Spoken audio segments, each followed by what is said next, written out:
சட்டம் ஒழுங்கு பிரச்சனை பற்றி பேசுகிறவர்களுக்கு அண்ணா பல்கலைக்கழகம் நினைவுக்கு வரவில்லையா?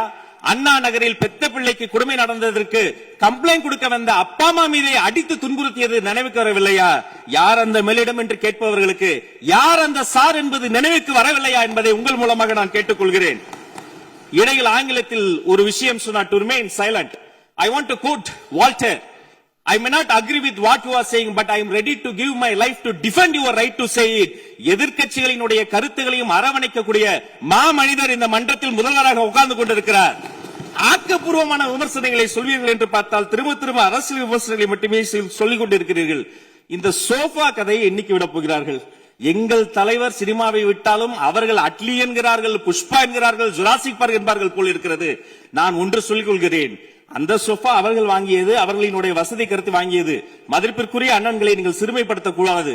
ஆனால் ஒன்று உறுதி, எந்த காரணம் கொண்டும் பார்க்க வருகிற கூட்டணி தலைவர்களுக்கு மட்டும் பிளாஸ்டிக் சேர் போட்டதை போல சிறுமைப்படுத்தக்கூடிய கட்சி தமிழக வெற்றி கழகம் இல்லை என்பதையும் நேரத்தில் நான் தெரிவித்துக் கொள்கிறேன்.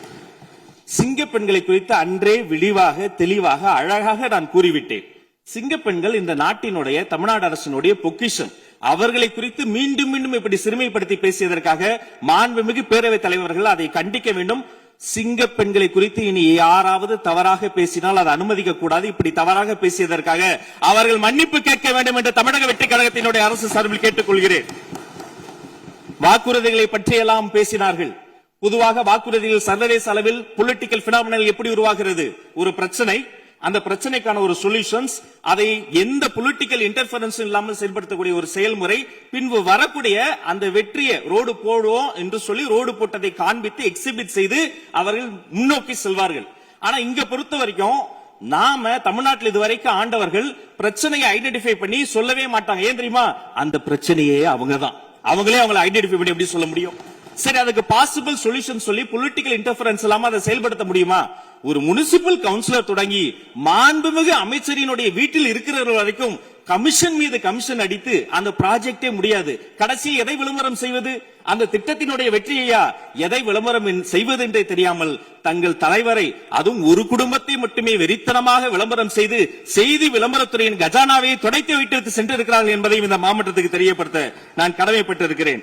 இன்னும் ஒவ்வொரு வரியிலும் ஆக்கப்பூர்வமாக அறிவியல் பூர்வமாக எதையாவது சொல்வார்களும் நான் தேடி தேடி பார்த்தேன். அவராக 40 நாட்கள் தேடி பார்த்து ஏமாற்றம் அடைந்தார். நான் 40 நிமிடத்திலேயே ஏமாற்றம் அடைந்து விட்டேன். இதை சொல்ல வேண்டும் என்று சொன்னால் ஒரு நகைச்சுவை காட்சியில் சொல்வதை போல அதுல ஒண்ணுமே இல்ல, கீழே போட்டுருங்க. நன்றி சட்டப்பேரவை தலைவர் அவர்களே. எதிர்க்கட்சி தலைவரால் கூறப்பட்ட குற்றச்சாட்டுகளுக்கு மாண்புமிகு பள்ளிக் கல்வித்துறை அமைச்சர் அவர்கள் அவர் ஏற்புடைய வகையில் இங்கே பதிலளித்திருக்கிறார். பேரவையின் இன்றைய நிகழ்ச்சி இத்துடன் முடிவுற்றன. பேரவை மீண்டும் நாளை காலை 9:30 மணிக்கு கூடும். வணக்கம்.